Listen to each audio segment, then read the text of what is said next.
In the ever-unfolding drama of the WNBA, few names spark more polarizing conversations than Angel Reese and Caitlin Clark. And while rivalries are often born on the court, this one has taken on a life of its own, spilling into social media, shoe campaigns, and the unforgiving court of public opinion. What was supposed to be a celebration of the league's best during the All-Star weekend turned into something far more chaotic. The buzz was loud, the backlash was louder, and at the center of it all stood Angel Reese, navigating a storm largely of her own making. The 2024 WNBA All-Star Game was meant to be a crowning moment. A sold-out arena. National attention. A showcase of the brightest stars in the league. But one star, the biggest of them all, was missing. Caitlin Clark, the face of the Fever, the reason ticket prices had soared to a jaw-dropping $262, was out. A groin injury sidelined her just days before the festivities, and the vacuum she left behind wasn't just physical, it was emotional, financial, and promotional. Ticket prices fell to just $64, fan enthusiasm plummeted, and the entire weekend began to feel like a party thrown in the guest of honor's absence. Angel Reese, ever the headline magnet, saw an opportunity. If the biggest name was out, why not step into the spotlight and own the moment? Reese, already deep into a lucrative deal with Reebok, decided to use the All-Star stage to launch her shoe campaign, the Angel Reese One. Bright colors, bold slogans, a campaign built for attention.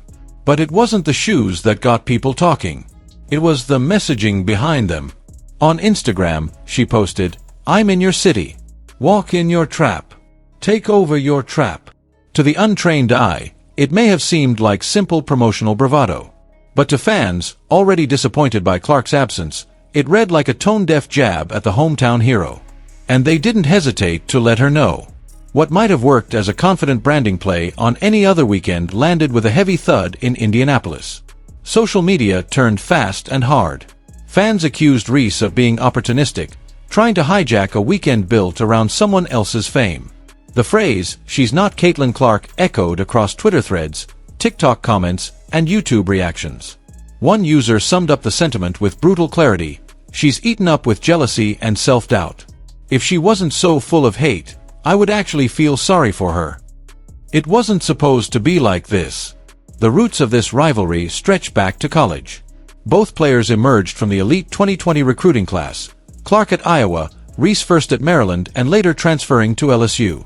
They were bound to cross paths, and when they did, sparks flew.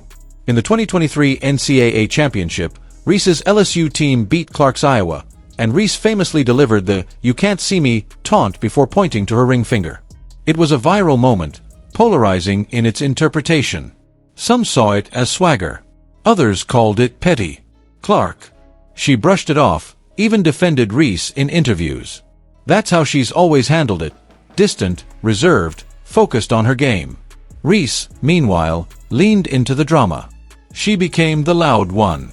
The unapologetic one. The one who embraced the villain role. That energy followed them to the pros. Clark went number 1 in the draft to the Indiana Fever. Reese landed at number 7 with the Chicago Sky. Instantly, their paths were linked once again. But if the college rivalry was close, the professional comparison hasn't been. Clark, averaging nearly 17 points and over 8 assists per game, has transformed the Fever into must-watch basketball. She leads, creates, and elevates everyone around her. Even in her absence, her impact is obvious. The Fever without Clark look lost. They lose rhythm, energy, and identity. Reese, to her credit, has been a monster on the boards. 14 rebounds a night, non-stop hustle, grit in the paint. She's earning every bit of her reputation as a force on the court. But what fans are noticing isn't effort, it's leadership. When Clark plays, the team flows. When she doesn't, it stutters. And that's where the comparison hits hardest. One controls the game. The other contributes to it. So when All-Star Weekend arrived, and Clark was benched due to injury, the eyes naturally turned to Reese. Could she rise in the moment? Could she deliver more than just branding and buzz? Her answer wasn't on the court, but on Instagram, in press conferences, and shoe promos. And that's where it all went sideways. Fans didn't want flash, they wanted substance. And when it wasn't delivered, the frustration boiled over. To be fair, Reese didn't ask for this rivalry to become so one-sided. In fact, you could argue it's not even a rivalry anymore. Clark rarely engages, never takes shots back, and seems uninterested in anything other than basketball. She's letting her numbers, and more importantly, her wins, do the talking. Reese, on the other hand, can't seem to help herself. Every big moment becomes an opportunity to make it personal. Every spotlight becomes a stage to address the ghost of Clark's shadow. The result? A divide that keeps widening. Not between the players themselves, but between how fans perceive them. Reese's constant messaging has started to feel forced, almost desperate. Meanwhile, Clark's silence feels like power. It's a dynamic that plays out daily in the comments section. People aren't just comparing stats anymore. They're comparing attitude, poise, timing. And when Clark's face still dominates the arena even when she's not playing, it sends a message. She's already won something Reese hasn't quite figured out how to earn: authenticity. Reese's Reebok rollout could have been a success in any other context. Her fans are loyal. Her hustle is undeniable. And her style, unmistakable. But intent matters. Timing matters. And most of all, self-awareness matters. When the league's most hyped weekend was already hanging by a thread due to Clark's absence, what fans wanted was unity, not rivalry. Celebration, not sarcasm.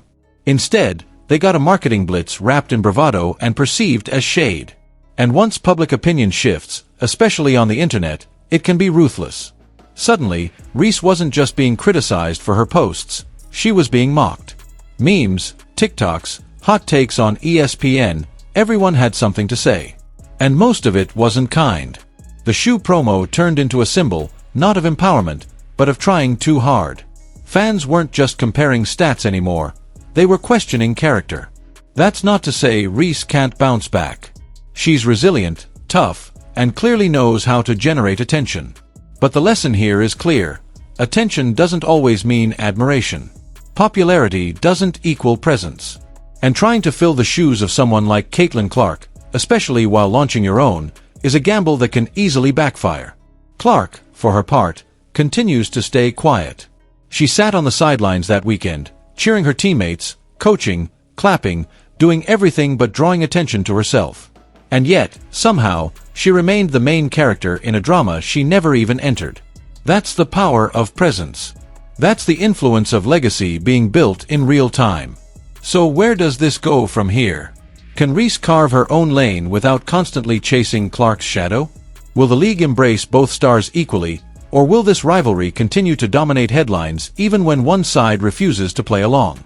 That's where you come in. Was this just a marketing misstep or a deeper reflection of a rivalry that never truly needed to exist? Has Angel Reese leaned too far into the theatrics, or is she just playing the role the league quietly needs her to? And most importantly, how do you think Caitlin Clark should respond, if at all? Drop your thoughts in the comments, and don't forget to like, subscribe, and hit that notification bell so you never miss a moment of WNBA drama. Because trust us, this story is far from over.